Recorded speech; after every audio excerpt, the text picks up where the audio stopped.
What's up, Internet? My name's Nerdy. And I'm Clarus. This is our spoiler chat for episode 1, numero uno of Peacemaker, the DC spin-off of The Suicide Squad. Not to be confused with Suicide Squad because names are dumb. We get Nerdy Nightly. And we thought we'd share it with you.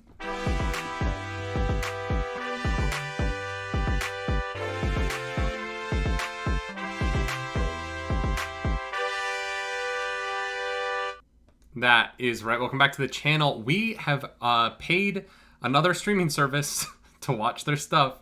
And so we've seen Peacemaker. Yep. And Clarus, what'd you think? It was good. It was fun. Yeah, right? Yeah, It's fun. I enjoyed it. We were both fans of the Suicide Squad. Yeah. So I'm not surprised that, considering James Gunn carries over as the writer and director and, series executive. And so I'm not surprised that the tone of this really suits that movie. They feel cohesive, yeah. Yeah, and it feels like we're getting like a really natural progression between the two. Yeah. They really go hand in hand. Mm-hmm. I think that if you haven't seen The Suicide Squad, Peacemaker almost loses something. Because it's hard to understand what's going on with John Cena. Well, and even with the rest of the characters, right? Yeah. Because everybody is from that movie. And Almost everyone. There's a couple. Yes. Chukwudi Iwuji, I hope I pronounced that right. Clemson Mern is new.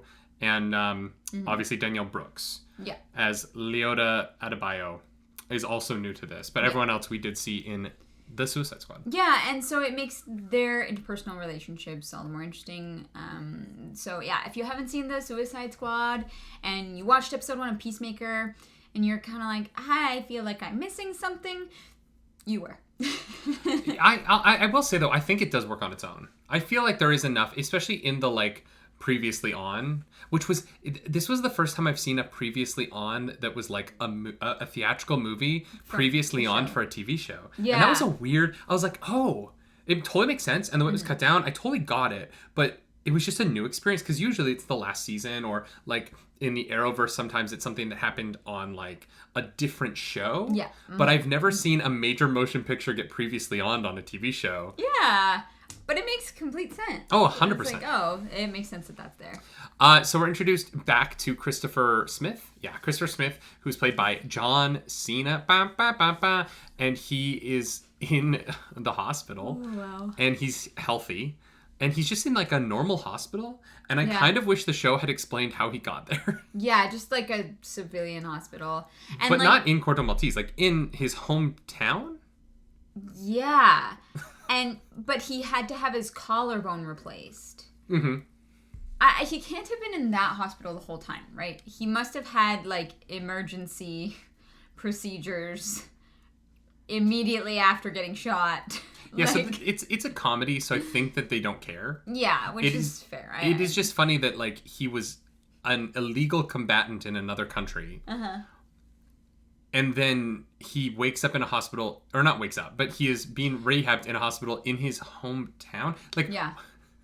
I mean, sure, okay, yeah. Yeah. All right. If you say so. I was like, all right, sure. Yeah. It's funny, so sure. Mm-hmm. So he has a funny conversation with the janitor, and I have a feeling that janitor's going to come back. Yeah. Because that actor is... I can't remember his name off the top of my head, but the actor is he's a good actor. He's very funny, and he went to MIT. And I went to MIT. I was like, oh, you're gonna be needed for something later. Yeah. Mm-hmm. I know a guy. So then he goes to his trailer, which is painted like an American flag, because of course it is. Oh yeah. And he doesn't have a key to his own place. Yeah, I don't know why. So, but he looks in multiple places as if he forgot where he put his own keys. Yeah, normally when you either know if you keep a spare key or not, and if you keep a spare key, you know where you keep it, and it's not like maybe he got a concussion. I was like, did you have keys in all of these places, and someone stole all of your keys, but didn't break into your house? Yeah. So then he breaks in the back window in a very hilarious fashion. Yeah. And the team shows up. And, of course, we're introduced to Danielle Brooks as Leota Adebayo. We get our Clemson Mern Amelia Harcourt and John Economos, which is a great last name. I like Economos. And immediately, what really struck me about the team was how much I like the vibe. Yeah. I appreciate what everyone seems to be bringing to the table here. They're pretty consistent throughout this episode in setting up this idea of how each of the team members relate to each other. Yeah. And it's such a strong... Like, this episode doesn't bring a lot to the table in terms of the plot. It's really light on plot until there's a reveal kind of at the end that matters to, like, probably the bigger story. But the most we learn about the literal plot that our characters know about is that it's called Project Butterfly. They're going to kill a senator, maybe, and Viola Davis shows up as Waller, and she is... There's a deeper plan behind the plan. Always, yeah. That her daughter, like, huge reveal. Amanda Waller has a daughter, which is crazy. Is on the team to fish out, right? Yeah. What strikes me about this pilot, though, is despite the fact that we don't really learn much about what's going on or why, what we really do get a good handle on is who these characters are to each other and how they're going to affect each other, because they're already starting to, like, either get on each other's nerves or soften each other up. And we can kind of see the emotional and, like, relationship direction this is headed. Yeah. And I for a show like this, I really like that that's what the pilot was focused on. Yeah. I think that the strength of the show is going to end up being the people of it, for sure, as opposed to the, like, thrilling story mystery. You know, like, I have a feeling that'll be fun and potentially well thought out. You know, I enjoyed the Suicide Squad a lot. But I think that, I think this is the kind of show that's going to thrive on the actors and the people, for sure. Yeah. I'm looking forward to it. They're all kind of... They're all a little off-putting right now in their own way, or a lot off-putting. Yeah, even Steva G, who's, like, the softest of them, is, like, just such a schlub. Ugh, yeah, you're like, oh, God. But he's Steva G, so I love him. I see my love for him. I don't know if it's the show or it's just that I love Steva G, like, the actor, so much. And every time he shows up, I'm like, yeah, this is nice. Yeah. I'm excited to see where the characters go. Something I wanted to bring up that I really appreciate about the show that I feel like I'm missing sometimes is that it's not afraid to have its main character not be awesome. And it's something that, like, I feel a little bit in Boba Fett when we're watching, because we put our spoiler chat out for that this morning, and Boba Fett is so, like, clean on Boba Fett. He's such a good guy in the show that we've seen so far. Yeah. And always doing the right thing. Yeah, even to his own detriment. And he's ostensibly a bounty hunter, but, like, there are times when I'm like, you could just kill like, he hasn't killed anybody, and I'm like, this is weird. Yeah. And I'm enjoying that show a lot. Today's episode kind of excluded, but if you watch that. But it's nice to watch HBO Max. And I think by virtue of being on HBO Max and not having to worry about Disney ratings and whatnot, they're allowing this Christopher Smith character to really be a maybe reformed racist, hopefully reformed, piece of crap whose dad, he goes to see his dad, and his dad is a genuine piece of shit, and he says words that I'm not going to repeat because they're things that I would never say out loud, and he, it's great acting, right? And if I was cast to say them, I would. I don't think the actor is, No. But it's nice to see them be like, look, this is kind of, these are real people, and let's show them. The weirdest part of it for me is after all the stuff with the dad, all of that stuff, I was like, kind of like, no, nobody's like that. This is not an actual person. The dad? Yeah.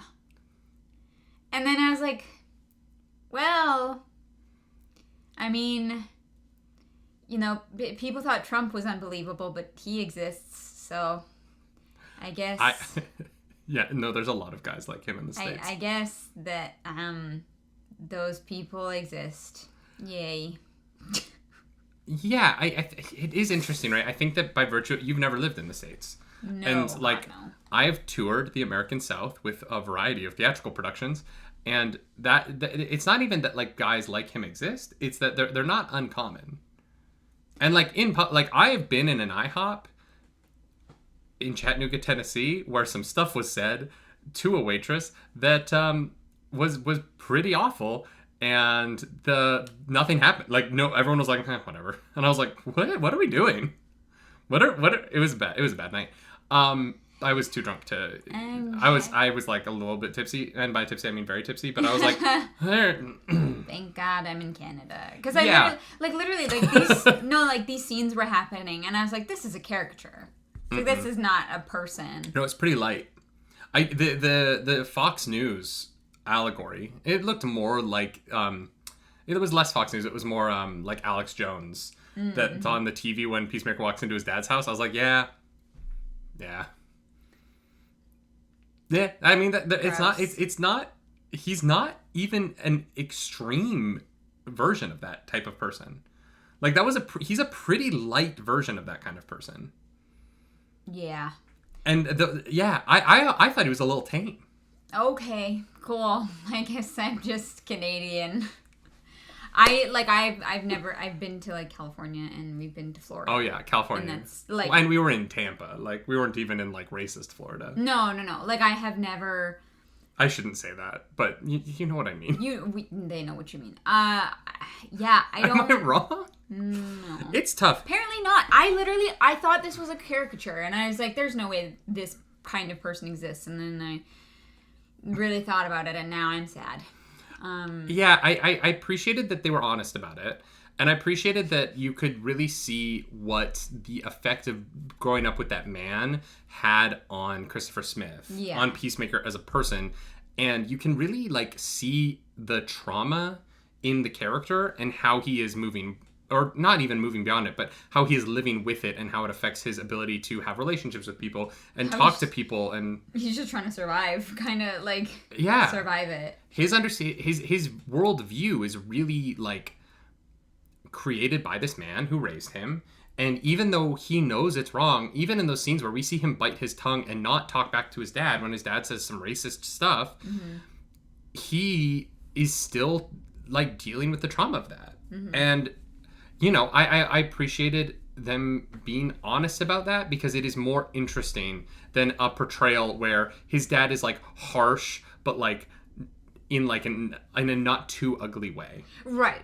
Yeah, this show is not afraid to let its characters be ugly. Yeah, and it's awesome. That's nice. Yeah. Yeah, and it creates for great comedy. I think the comedy of this show is really strong. And not for everyone. Like, I think there are going to be a lot of people who think that this is trash. Genuinely. I think there are people who are going to watch Peacemaker and think that this is crass garbage. And they're not wrong. Right? My grandmother would not watch this. But not even your grandmother. I mean, like, I know, but like, yeah, I think that I think that this show is really well written. Yeah. But it is only really well written to people who have a certain taste, and I have a very crass taste. It's a style, and it's not for everybody, and like, that's okay, right? If you're watching this review and you're like, this show was terrible. Okay, that's your opinion. Sucks that you didn't like it, and that's fine. That's cool. But even more so than, like, sometimes when I see, like, people hate on, like, a Marvel movie, I'm like, I don't really get it. It's so non-confrontational in a lot of ways that it's like, if you don't, you don't like that style, that's fine. If you don't like this, I'm like, yeah, I totally get it. Yeah. Oh, yeah. This is not for everyone. It is very much for me. I love James Gunn movies. I love all of them. There's not a James Gunn movie I've ever been like, I didn't like that. He is a filmmaker who I think makes great stuff that I always walk out of a theater enjoying. And I am not surprised that he continued that on in a TV show that I think is brilliant. Yeah. I just also know that there's going to be pushback against the show in a way that is like, that I'm going to agree with, right? That I'm not going to be like, oh no, you're not wrong. You're right. It's pretty crass. The sex scene is pretty crass. And then into the lingerie brawl. It's crass, but like it was intentional, and it was with an intention that I really enjoyed. Yeah. His dad. Speaking of his dad, that closet, wild. Closet. Oh. He goes into his closet, and it's like an lair. Infinite closet of shit. Yeah. It's like an alternate dimension. Yeah. And he just has all these Peacemaker helmets. His dad makes his helmets, I guess, which is... I guess. I don't know. That is very confusing to me. I'm sure they're going to dive into... Oh, I can't wait. All that. Because I was like, why Why? When he said that it had like the sonic boom, what did you think was going to happen? Because I was shocked. Yeah, it's not what I was expecting. Mm-hmm.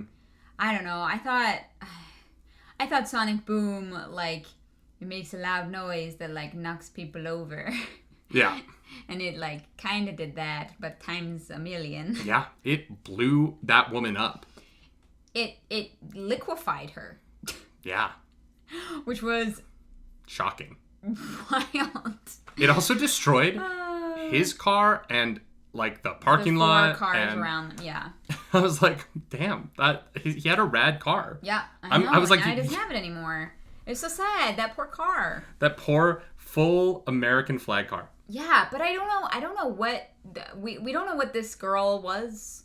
No, that's definitely part of the big mystery. Yeah, that's going to be part of the plot for sure. So waiting to find out on that. But she was horrifying. No, yeah, great actress. The stunts, all of it looked great. That fight looked really awesome. Yeah, it looked fantastic. Do you think there's going to be a giant butterfly in this show? Yeah, they made fun of it too much. Mm-hmm. They pointed at it a little too hard. Yeah, there's going to be a butterfly. Or we're going to get like Kite Man. You know what I mean? Because he's a DC villain. We'll get like Kite Man at some point, and Peacemaker will be like, "Oh, there is a butterfly," and there'll be like a guy in a kite. He'll be like, "Aw." We'll get like something. We'll get like a baby switch like that. Yeah, there's going to be another reference. There's no way it's accidentally called Butterfly. Yeah. Mm-hmm. There's gonna be like a.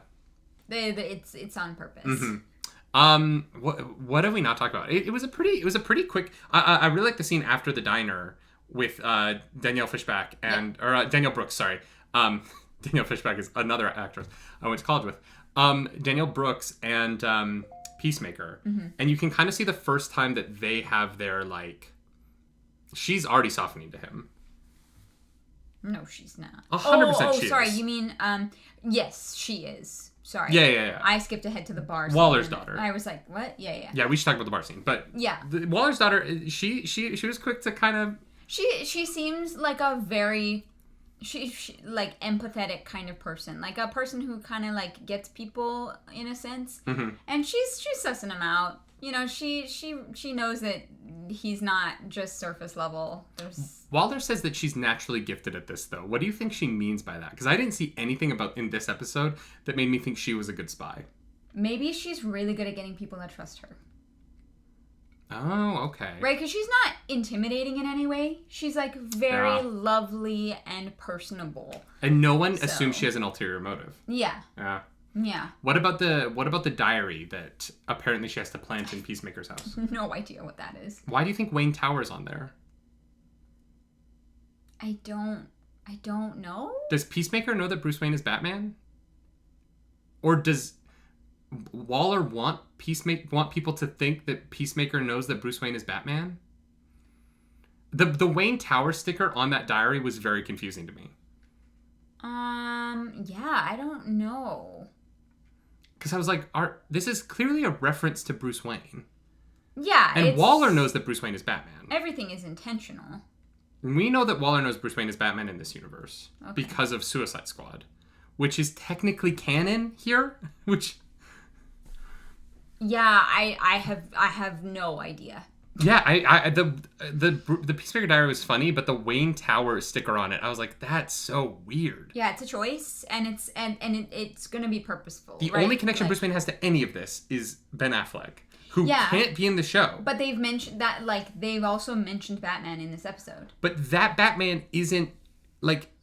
I'm just saying, it's intentional. I think it's just an Easter egg, and like I have a feeling it's just weird to Easter egg Wayne Tower on something.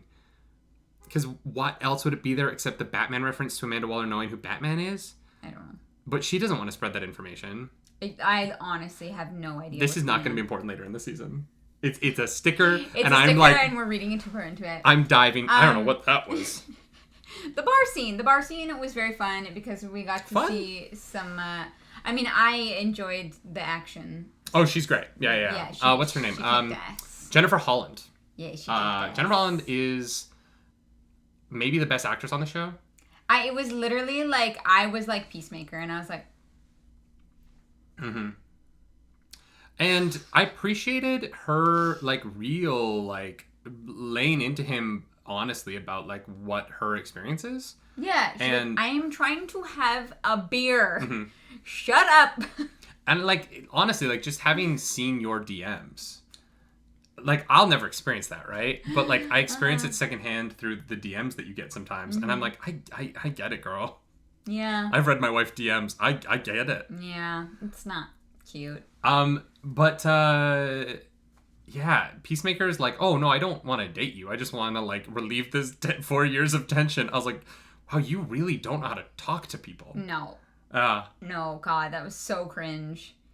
But yeah, it was a really well written scene. I enjoyed everything about it. Well choreographed, and they've positioned their characters, Harcourt and Peacemaker, in a way that like they have the furthest to go in terms of trust. And so when they do earn it later in the show, because I feel like they will, I feel like this team is gonna gel. I feel like they're gonna come together. It's gonna have a good payoff.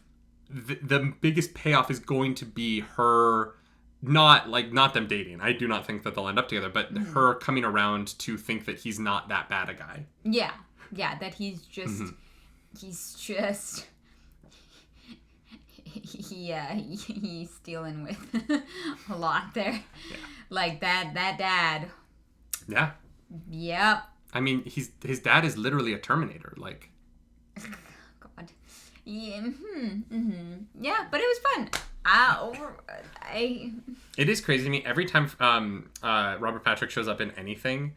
I just can't not see the Terminator from T2. You know what I mean? Like it's just so. I mean, it's one of the most iconic villain performances I think of all time, and he barely speaks, right? Yeah. But he's so iconic in that role that seeing him in anything else, I'm like, dude, there's a Terminator in this scene. You've got to be careful. That's a Terminator. Watch out. Do you think his dad suits up? Because his dad is like former. Yeah. You think we're gonna get some? Yeah, I don't want it, but. I don't know. I could see him and his dad fighting and it being cathartic. Oh, fighting that. Yeah. You know what I mean? I could see his dad being a villain in the show. And his dad is a villain in the show without a doubt, right? Because his dad is the antagonist of Peacemaker's mental health. Yeah, but literally. I could see him being a physical antagonist at some point because he can design suits and stuff, or he like becomes part of the team, but like that gets weird. No, because then they like, yeah, it's tough. Yeah, I don't want them to ever soften this show's mockery of his political views, or his like interpersonal views. Yeah. Because, you know, you do run the risk of being like, oh, well, you know, racists are okay if they're useful. And I don't think that that's true. No. And yeah. That's my position. Yeah. Or maybe he comes around. It's going to take a lot more than a season of television. He's like 60. Vader was like 60 and he came around in like 30 seconds. He was like, you know what? I'm a good dude now. I'm going to kill Palpy. Gonna kill old Palpy and be a good dude. Yeah. I know, that's the joke. I like the show a lot. I'm really enjoying it. Yeah, me too. Yeah. We're gonna watch the other episodes and do spoiler chats on those as well. Yeah. Yeah, I guess... this streaming service was very expensive. Yeah, we paid for Crave, so we're gonna make the most of it. Yeah, you're gonna be getting a lot of DC content now, because we're gonna milk this cow for all she's worth. Gotta make her money back. What do you think of the eagle? It's so weird because, like, sometimes it looks great and sometimes it doesn't. Mm-hmm. But he's very cute. He's very, very cute. The shots where he needs to look great, he looks great, though. Yeah. And the other ones are like, it doesn't matter. Yeah, it's the puppet, when it's a puppet, sometimes you can, like, see it's a puppet, but, like, you know, for the most part, the hug looked really great, which was important. And dropping the weasel at the end was very funny. Yeah. I'm excited to see how because the eagle is a very expensive thing to introduce. Yeah. So there's a purpose, and I can't wait for like whatever the like. James Gunn had to sell that eagle to them because they were like, what? Whatever the reason is, and it's James Gunn, so I know it's going to be brilliant. But whatever that reason is, I can't wait for it. Same. I'm just happy about the show. This was great. Yeah. This was the most I've enjoyed a pilot in a long time. First episodes are tough. Yeah. And this one was. This is a really solid introduction to this world. Yeah. Helped obviously by it being a spin-off of the Suicide Squad. Fair. It had a little bit of a springboard, but. Yeah. If you like this video, like it, subscribe to it, comments. If you don't like it, leave me in comments. I don't care. Nobody watches to the end Everyone of these videos. clicks away anyways. Yeah, so I don't know what the point of doing outros even is. Just follow us. You know where. The If you links made are it there. all the way to the end, drop a bird emote in the chat below. Bird. In the chat. In the chat. In the chat. In the comments. We'll be live tomorrow with the Nerdy Wordy Book Club. Don't forget, we added up until chapter 40 this week, so come watch that. And as always, y'all, my name's Nerdy. And I'm Clever. Do something nerdy tonight, you dang nerds. Bye. I love you. Love you.